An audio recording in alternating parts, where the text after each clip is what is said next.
Hi everyone, कैसे हो आप सभी। स्वागत है आपका अपने चैनल टीचिंग विद बानी में।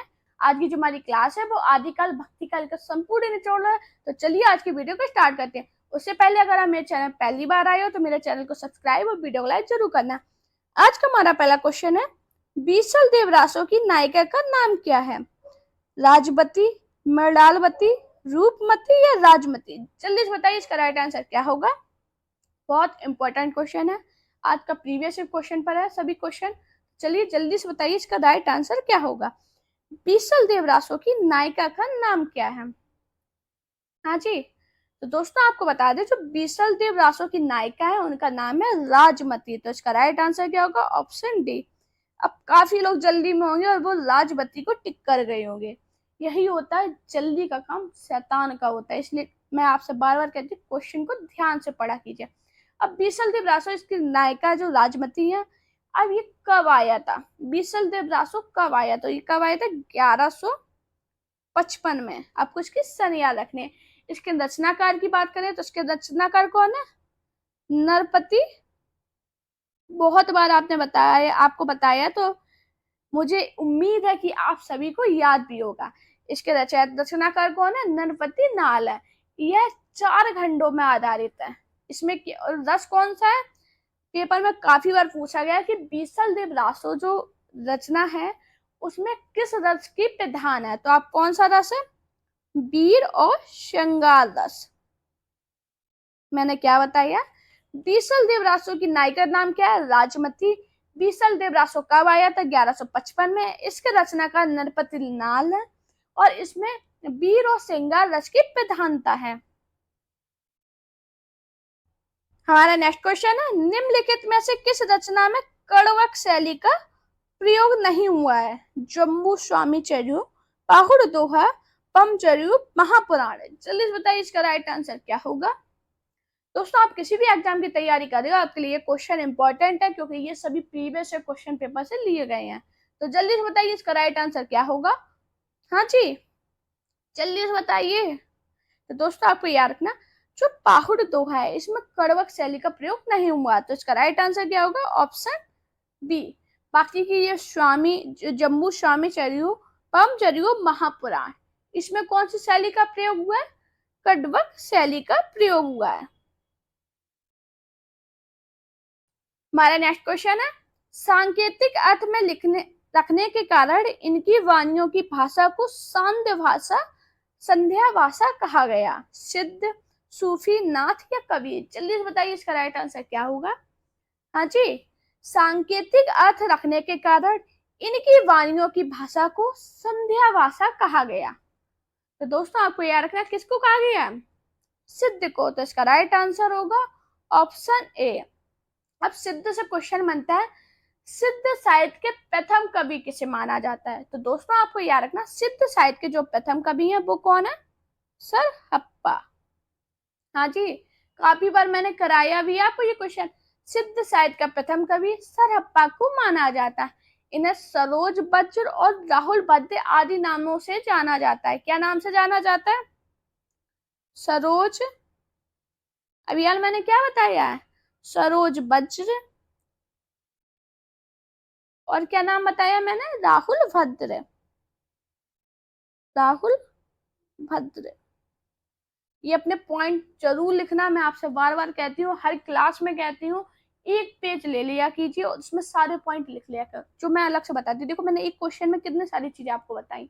मैं क्यों बताती हूँ, आपको कैसा भी क्वेश्चन बन जाए। अभी तो फिलहाल ऐसा बना था क्वेश्चन, कैसा भी बना सकते ना एग्जामिनर, आपका सही जाना चाहिए क्योंकि आपने मेरे चैनल से पढ़ा है। मैंने क्या बताया, सांकेतिक अर्थ रखने के कारण इनकी वाणियों की भाषा को संध्या भाषा कहा गया। किसकी भाषा कहा गया, सिद्ध को। सिद्ध से क्वेश्चन क्या बना, सिद्ध साहित्य का प्रथम कवि किसे माना जाता है, तो वो सरहप्पा को माना जाता है। इन्हें सरोज वज्र और राहुल भद्र आदि नामों से जाना जाता है। हमारा नेक्स्ट क्वेश्चन है, आदिकाल के किस कवि की भाषा हिंदी के वर्तमान रूप में सर्वाधिक निकट है। चंद्रवरदाई, विद्यापति, अंदहमान, अमीर खुसरो। बताइए जल्दी से इसका राइट आंसर क्या होगा। हाँ जी, आदिकाल में किस कवि की भाषा हिंदी के वर्तमान रूप में सर्वाधिक निकट है। तो दोस्तों आपको याद रखना किसके निकट है, अमीर खुसरो की। तो इसका राइट आंसर क्या होगा, ऑप्शन डी। दोस्तों प्लीज आप सभी से रिक्वेस्ट कर रही हूँ, मुझे सपोर्ट भी कीजिए। आप लोग क्लास देखते हो, मुझे कमेंट भी नहीं करते हो कि क्लास कैसी लगी, आपका स्कोर क्या रहता है। तो प्लीज सपोर्ट कीजिए, ये क्लास बहुत मेहनत से आपके लिए लेके आते हैं। तो क्या मेरी एक खुशी के लिए आप मुझे एक प्यारा सा कमेंट और एक लाइक शेयर सब्सक्राइब नहीं कर सकते। आप सभी से रिक्वेस्ट कर रही हूँ कि आप लोग प्लीज मुझे शेयर कीजिए, मेरी वीडियो को शेयर कीजिए, चैनल को सब्सक्राइब कीजिए, वीडियो को लाइक कीजिए, प्यारा सा कमेंट जरूर क्या कीजिए कि क्लास आपको कैसी लगती। नहीं भी अच्छी लगती है तो वो भी कमेंट कीजिए, जिससे मुझे अपनी कमियां पता चलेंगी। तो प्लीज आप लोग मुझे कमेंट जरूर करना। हमारा नेक्स्ट क्वेश्चन है, राहुल साकेत्यान ने हिंदी का पहला कवि किसे माना है, चंद्रवरदाई, पुष्पदंत, स्वयंभू, सरहपा। चलिए बताइए इसका राइट आंसर क्या होगा। हाँ जी, किसे माना। तो दोस्तों आपको याद रखना, राहुल साकेत्यान ने हिंदी का पहला कवि सरहपाद को माना है। तो इसका राइट आंसर क्या होगा, ऑप्शन डी। हमारा नेक्स्ट क्वेश्चन है, सिद्धों की वाणियों को हिंदी काव्य धारा के नाम से किसने संग्रहित किया, महामहोपाध्याय हरप्रसाद शास्त्री, डॉक्टर शहीदुल्लाह, डॉक्टर प्रबोध चंद्र बनर्जी, महापंडित राहुल साकेत्यान। चलिए इस बताइए इसका राइट आंसर क्या होगा। हाँ जी, क्या होगा इसका राइट आंसर। तो दोस्तों आपको याद रखना, सिद्धों की वाणियों को हिंदी काव्य धारा के नाम से महापंडित राहुल साकेत्यान को ने संग्रहित किया। तो इसका राइट आंसर क्या होगा, ऑप्शन डी। हमारा नेक्स्ट क्वेश्चन है, आदिकाल के कवि शरयपाद की काव्य परंपरा में विकसित नाथपंथ के हठ योग का पल्लव आगे चलकर इनमें से किस कवि में हुआ, जायसी, तुलसी, कबीर, देवसेन। चलिए बताइए इसका राइट आंसर क्या होगा। हाँ जी, आदिकाल के कवि शरयपाद की काव्य धारा विकसित नाथपंथ के हठ योग का पल्लवन आगे चलकर इनमें से किस कवि से में हुआ। तो दोस्तों आपको याद रखना इसका राइट आंसर क्या होगा, ऑप्शन सी, कबीरदास। बहुत इंपॉर्टेंट क्वेश्चन है, डायरेक्ट पेपर में पूछे गए हैं, बहुत ज्यादा ही इंपॉर्टेंट है। आप लोग मुझे कमेंट में ये जरूर बताना इस क्लास में आपका स्कोर क्या रहा है। जो लोग स्टार्टिंग से पढ़ रहे हैं मेरी क्लास, मुझे उम्मीद है एक या दो वाली इनके गलत जाए, बाकी इनके सभी क्वेश्चन सही जाएंगे। हमारा नेक्स्ट क्वेश्चन है, बौद्ध धर्म के सिद्धांतों में देश की बदलती हुई परिस्थितियों की जिन नवीन भावनाओं की सृष्टि की, उन्हीं के परिणाम स्वरूप सिद्ध साहित्य की रूपरेखा तैयार हुई। सिद्ध साहित्य के प्रभुभाय विषयक यह कथन में से किसका है, धीरेन्द्र वर्मा, राहुल कुमार, राम कुमार वर्मा, गणपति चंद्रगुप्त, मिश्र बंधु। चलिए बताइए इसका राइट आंसर क्या होगा। हाँ जी, अब किसी भी स्टेट से मेरी क्लास देख रहे हो, किसी भी एग्जाम की तैयारी कर रहे हो, हिंदी साहित्य के लिए ये क्लास मोस्ट इंपॉर्टेंट है आपके लिए।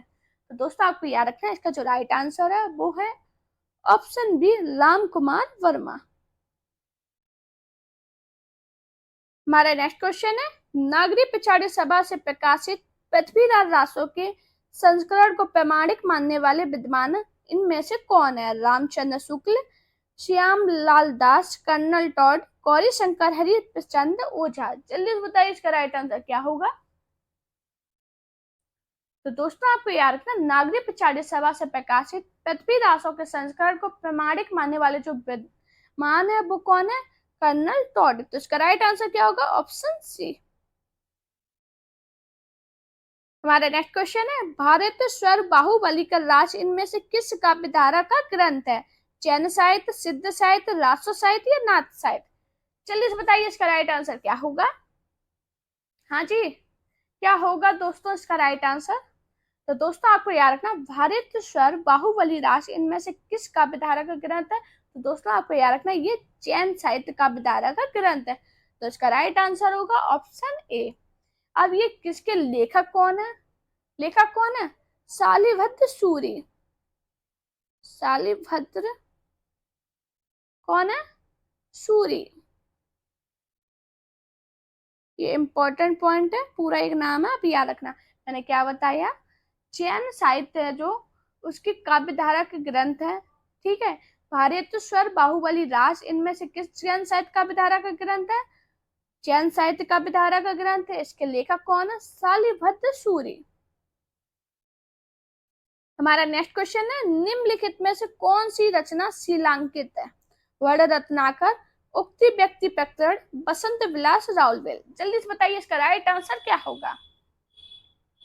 हाँ जी दोस्तों, तो दोस्तों आपको याद होगा राउलवेल है वो शीलांकित रचना है, तो इसका राइट आंसर होगा ऑप्शन डी। इसकी रचना रोडा नामक कवि ने की। किसने की? रोडा नामक कवि ने। आपको नाम जरूर याद रखना है। मैंने क्या बताया? शीलांकित रचना कौन सी है? राउलवेल है। इसकी रचना किसने की? रोडा नामक कवि ने। हमारा नेक्स्ट क्वेश्चन है, रहीम कृत मन्नाष्टक की भाषा है? खड़ी बोली, ब्रज, अवधी या राजस्थानी? जल्दी से बताइए इसका राइट आंसर क्या होगा।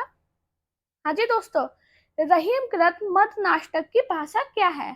तो दोस्तों आपको याद रखना है इसकी जो भाषा है वो है खड़ी बोली, तो इसका राइट आंसर होगा ऑप्शन ए। हमारा नेक्स्ट क्वेश्चन है, खेट कौतुकम किसकी रचना है? रहीम, कवि गंग, रसखान या दादू दयाल? जल्दी से बताइए इसका राइट आंसर क्या होगा।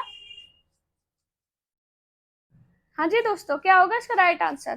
तो दोस्तों आपको याद रखना है ये जो रचना है वो किसकी है? रहीम दास की, तो इसका राइट आंसर होगा ऑप्शन ए। हमारा नेक्स्ट क्वेश्चन है, उत्तर भारत में भक्ति का प्रसार करने का श्रेय किसे प्राप्त है? शंकराचार्य, रामानंद, रामानुचार्य या माधवाचार्य? जल्दी से बताइए इसका राइट आंसर क्या होगा। हाँ जी दोस्तों, उत्तर भारत में भक्ति का प्रचार करने का श्रेय किसे प्राप्त है? तो दोस्तों आपको याद रखना ये जो श्रेय जाता है वो जाता है रामानंद को, तो इसका राइट आंसर होगा ऑप्शन बी। हमारा नेक्स्ट क्वेश्चन है, भक्ति आंदोलन को ईसाइयत की देन मानने वाले इतिहासकार है? जॉर्ज ग्रेसन, गासा दत्तासी, मिश्र बंधु या राहुल साकेत्यान? जल्दी से बताइए इसका राइट आंसर क्या होगा।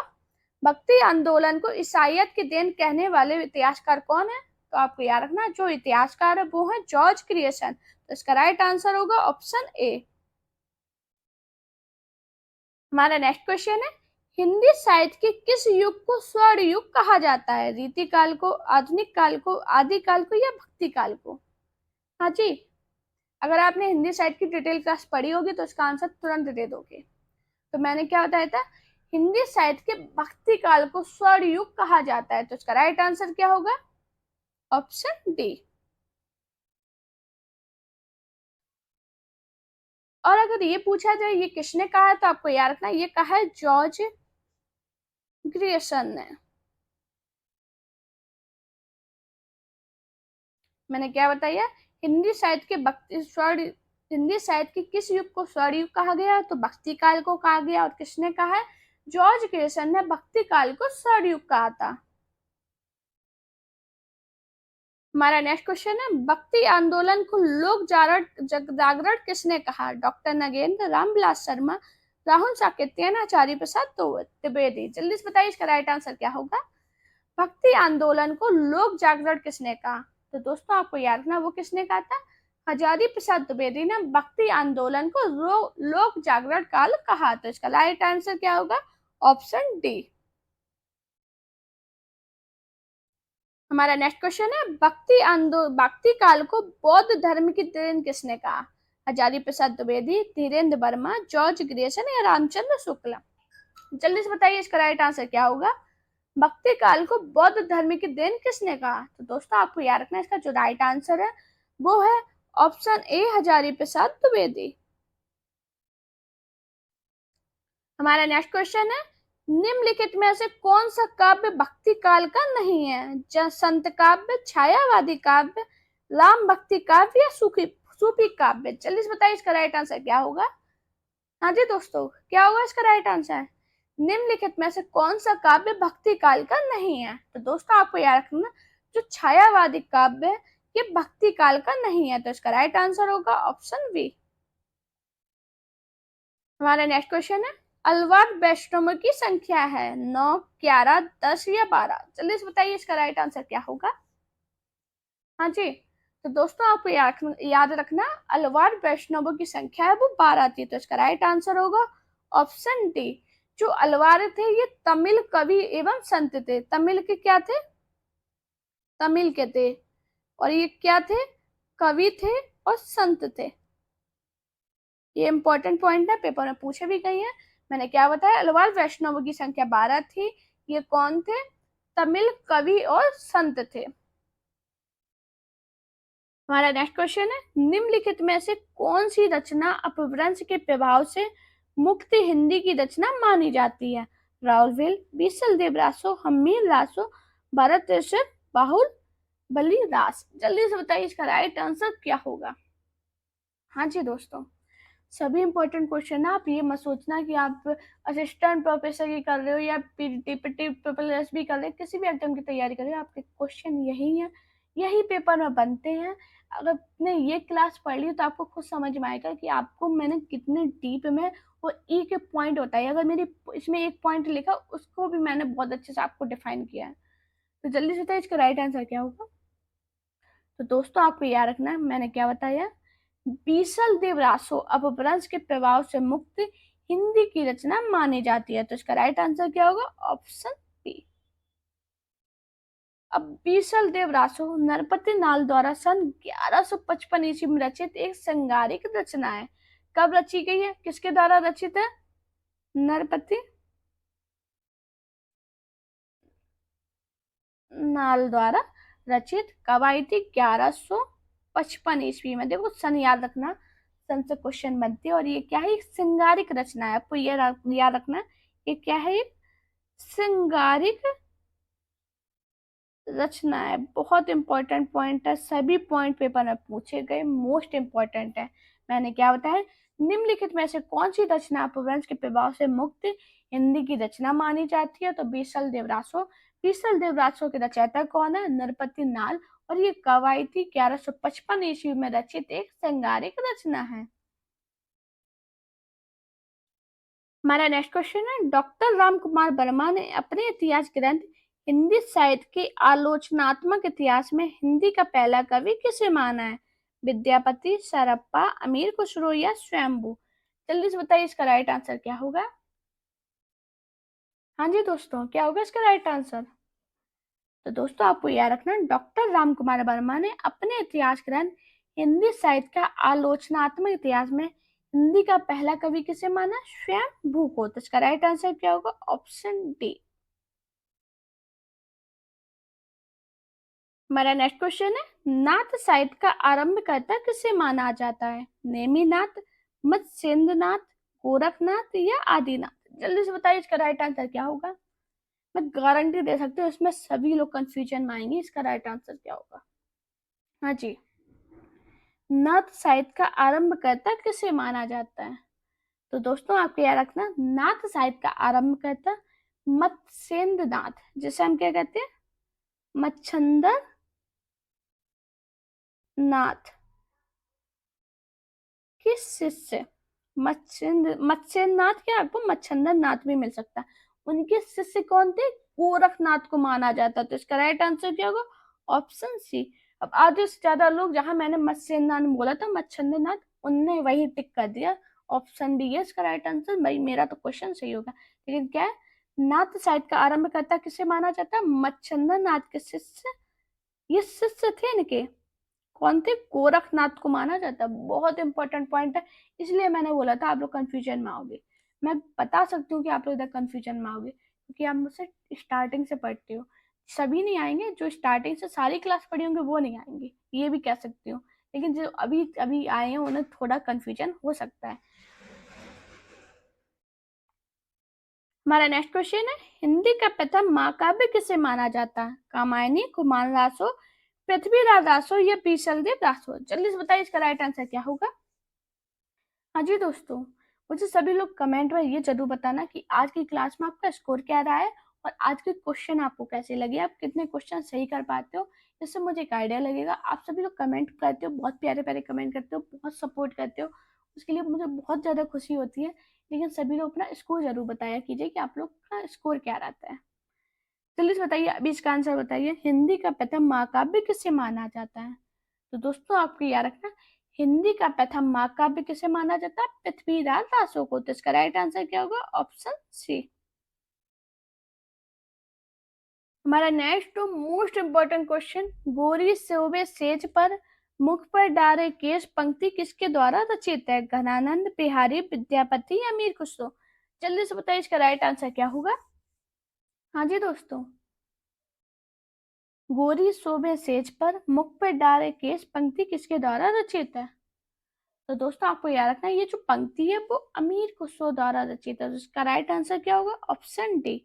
और अमीर खुसरो ने ये रचित कब की थी, ये पंक्ति कब रची थी, तो कब रची थी, इनके जो गुरु थे निजामुद्दीन औलिया। अमीर खुसरो के गुरु कौन थे, निजामुद्दीन कौन थे, निजामुद्दीन कौन थे, औलिया की मृत्यु पर इन्होंने लिखे थे। ये कब लिखे थे, निजामुद्दीन औलिया की मृत्यु पर लिखे थे। मैंने क्या बताया, गोरी शोभे सेज पर, मुख पर डारे केश, यह पंक्ति अमीर खुसरो ने अपने गुरु निजामुद्दीन औलिया की मृत्यु पर लिखी थी। तो इसका राइट आंसर क्या है, ऑप्शन डी। और कब लिखी थी, निजामुद्दीन औलिया इनके जो गुरु थे, उनकी जब मृत्यु हो जाती है तो ये पंक्तियां लिखते हैं। हमारा नेक्स्ट क्वेश्चन है, आदिकाल के किस कवि ने खड़ी बोली में रचना की। नरपतिनाथ, चंद्रवरदाई, विद्यापति या अमीर खुसरो। जल्दी से बताइए इसका राइट आंसर क्या होगा। हाँ जी दोस्तों, बहुत इंपॉर्टेंट क्वेश्चन है, जाने कितने एग्जाम में ये क्वेश्चन पूछा गया है। आदिकाल के किस कवि ने खड़ी बोली में रचना की है। दोस्तों आपको याद रखना, अमीर खुसरो आदिकाल के एकमात्र कवि हैं जिन्होंने खड़ी बोली में रचना की है। तो इसका राइट आंसर क्या होगा, ऑप्शन डी। अब इधर से एक क्वेश्चन बनता है कि अमीर खुसरो का वास्तविक नाम क्या था। तो आपको याद रखना, अमीर खुसरो का जो वास्तविक नाम था वो क्या था, अबुल हसन। दोस्तों वास्तविक नाम से क्वेश्चन बहुत बनते हैं। अभी मैंने फिलहाल में एक क्लास डाली है, 2-3 दिन पहले ही डाली है क्लास, उपनाम करके। वो क्लास जरूर देखना, ज्यादा बड़ी क्लास नहीं है, मुश्किल से 15 मिनट की क्लास है। उस क्लास में जितने भी वास्तविक नाम पूछे जाते हैं सभी के, जितने भी उपनाम पूछे जाते हैं वो पूरे मैंने कराए हैं एक क्लास में। मात्र 15 मिनट की क्लास देखोगे, आपके सारे ये डाउट क्लियर हो जाएंगे कि किसे क्या बोलते हैं। हमारा नेक्स्ट क्वेश्चन है, विद्यापति किसके दरबारी कवि थे। श्री सिंह, जय सिंह, कीर्ति सिंह या माधो सिंह। जल्दी से बताइए इसका राइट आंसर क्या होगा। हाँ जी दोस्तों, विद्यापति किसके दरबारी कवि थे। तो दोस्तों आपको याद रखना, जो विद्यापति है ये कीर्ति सिंह के दरबारी कवि थे। तो इसका राइट आंसर क्या होगा, ऑप्शन सी। हमारा नेक्स्ट क्वेश्चन है, कौन सिद्धों और नाथों की सूची में उभयनिष्ठ है। सरयपाद, मत्स्येंद्र नाथ, चरपरी नाथ या कन्हप्पा। कनप्पा, जल्दी से बताइए इसका राइट आंसर क्या होगा। हाँ जी दोस्तों, कौन सिद्धों और नाथों की सूची में उभयनिष्ठ है। दोस्तों ये बहुत इंपॉर्टेंट क्वेश्चन है, जाने कितने एग्जाम में डायरेक्ट ऐसी क्वेश्चन पूछे गए हैं। सभी लोग इसका जल्दी से सही आंसर बताइए। तो दोस्तों आपको याद रखना, सरयपाद सिद्धों और नाथों की सूची में उभयनिष्ठ है। तो इसका राइट आंसर क्या होगा, ऑप्शन ए। दोस्तों इधर से एक क्वेश्चन बनता है कि सरहप्पा को हिंदी का प्रथम कवि माना जाता है। पेपर में बहुत बार पूछा गया कि हिंदी का प्रथम कवि किसे माना जाता है, तो किसे माना जाता है, सरहप्पा को। हमारा नेक्स्ट क्वेश्चन है, आला खंड के नाम से प्रसिद्ध रचना कौन सी है। कुमार रासो, परमाल रासो, बीसल देव रासो या हमीर रासो। जल्दी से बताइए इसका राइट आंसर क्या होगा। आला खंड नाम से प्रसिद्ध रचना कौन सी है। तो दोस्तों आपको याद रखना, आला खंड नाम से प्रसिद्ध रचना कौन सी है, परमार रासो। तो इसका राइट आंसर क्या होगा, ऑप्शन बी। अब इधर से बनता क्वेश्चन कि परमार रासो के लेखक कौन है। तो आपको याद रखना कौन है, जगनिक। मैंने क्या बताया, परमार रासो के लेखक जगनिक है। और आला खंड नाम से प्रसिद्ध रचना कौन सी है, परमार रासो। हमारा नेक्स्ट क्वेश्चन है, चंद्रवरदाई किस राजा के दरबारी कवि थे। पृथ्वीराज रासो, कुमार राजा, राजा जयसिंह या बीसल देव। जल्दी से बताइए इसका राइट आंसर क्या होगा। चंद्रवरदाई किस राजा के दरबारी कवि थे। तो दोस्तों आपको याद रखना, जो चंद्रवरदाई है वो पृथ्वीराज चौहान के दरबारी कवि थे। तो इसका राइट आंसर क्या होगा, ऑप्शन ए। हमारा नेक्स्ट क्वेश्चन है, गोरखनाथ की साधना पद्धति का नाम है। वज्रयानी साधना, हठ योग साधना, काल भैरव साधना या सम्यक साधना। जल्दी से बताइए इसका राइट आंसर क्या होगा। तो दोस्तों आपको याद रखना, जो गोरखनाथ की साधना पद्धति का नाम क्या था? हठ योग साधना। तो इसका राइट आंसर क्या होगा? Option B. मैंने क्या बताया? गोरखनाथ सर की साधना पद्धति का नाम हठ योग साधना था। हमारा नेक्स्ट क्वेश्चन है, पहाड़ दोहा ग्रंथ के रचनाकार कौन है? जोइंदू, जिनमत सूरी, राम सिंह या धनपाल? जल्दी से बताइए इसका राइट आंसर क्या होगा। हाँ जी दोस्तों, क्या होगा इसका राइट आंसर? पहाड़ दोहा ग्रंथ के रचनाकार कौन थे? तो दोस्तों आपको याद रखना, जो पहाड़ दोहा ग्रंथ है इसके रचनाकार कौन है? राम सिंह। तो इसका राइट आंसर क्या होगा? Option C. देखो दोस्तों, जहाँ पे इंपॉर्टेंट पॉइंट है आपको बताने लायक, तो मैं वहां पे आपको इंपॉर्टेंट पॉइंट जरूर बताऊंगी, जहाँ पे मुझे लगता है कि आपको इधर पॉइंट बताने चाहिए। हमारा नेक्स्ट क्वेश्चन है, मैथिल कोकिल के नाम से जाने जाते हैं रहीम, जयदेव, सुंदरदास या विद्यापति? जल्दी से बताइए इसका राइट आंसर क्या होगा। हाँ जी दोस्तों, तो दोस्तों आपको याद रखना, मैथिल कोकिल के नाम से कौन जाने जाते हैं? विद्यापति। तो इसका राइट आंसर होगा ऑप्शन डी। अब ये सभी को, ज्यादातर लोगों को आंसर ये पता होगा कि मैथिल कोकिल नाम से विद्यापति जाने जाते हैं, लेकिन क्यों जाने जाते हैं ये बताइए मुझे। तो दोस्तों आपको याद रखना, आदिकालीन कवि विद्यापति को मैथिल भाषा में पदावली की रचना करने के कारण मैथिल कोकिल के नाम से जाना जाता है। क्यों जाना जाता है? आज इन्होंने मैथिल भाषा में पदावली की रचना की थी, जिस कारण से इन्हें क्या बोलते हैं? मैथिल कोकिल। देखो आपको ये तो पता है मैथिल कोकिल के नाम से जाना जाता है, लेकिन आप एक हिंदी के स्टूडेंट, आप हिंदी साहित्य पढ़ रहे हो, पेपर में आपसे ये भी क्वेश्चन बन सकता है आपसे। चलो पेपर में नहीं भी बनता, कोई आपसे पूछ ही सकता है कि मैथिल कोकिल के नाम से विद्यापति को ही क्यों जाना जाता है। तो आपको बता सकते हो कि आदिकालीन कवि विद्यापति को मैथिल भाषा में पदावली की रचना के कारण मैथिल कोकिल के नाम से जाना जाता है। हमारा नेक्स्ट क्वेश्चन है, पृथ्वी और रासो में कितने समय है? 59, 69, 89? जल्दी से बताइए इसका राइट आंसर क्या होगा। 59 है, 79 है, 69 है या 89 है? जल्दी से बताइए इसका राइट आंसर क्या होगा। हाँ जी दोस्तों, तो दोस्तों आपको याद रखना, पृथ्वी और रासो में कितने? 69 समय है। तो इसका राइट आंसर क्या होगा? Option C. हमारा नेक्स्ट क्वेश्चन है, चंद्रधर शर्मा गुल्लेरी ने साहित्यिक अपभ्रंश को किस नाम से पुकारा है? अवहट, अपभ्रंश, पुरानी हिंदी या देसी हिंदी? जल्दी से बताइए इसका राइट आंसर क्या होगा। हाँ जी दोस्तों, क्या होगा इसका राइट आंसर? तो दोस्तों आपको याद रखना, चंद्रधर शर्मा गुल्लेरी ने साहित्यिक अपभ्रंश को पुरानी हिंदी नाम से पुकारा है। तो इसका राइट आंसर क्या होगा? पुरानी हिंदी, ऑप्शन सी। दोस्तों ये सभी इंपॉर्टेंट क्वेश्चन है, आप किसी भी एग्जाम की तैयारी कर रहे हो, मैं बार बार बोल रही हूँ आपके लिए क्लास इंपॉर्टेंट है, तो क्लास को पूरा देखा कीजिए। उसके बाद मुझे स्कोर जरूर बताना, सभी लोग आपका स्कोर क्या है, देखते हैं किसका स्कोर कितना जाता है, मुझे एक आइडिया लग जाएगा कि आप लोग अगर मेरी डेली क्लास पढ़े हो तो आपका इतना स्कोर जा रहा है।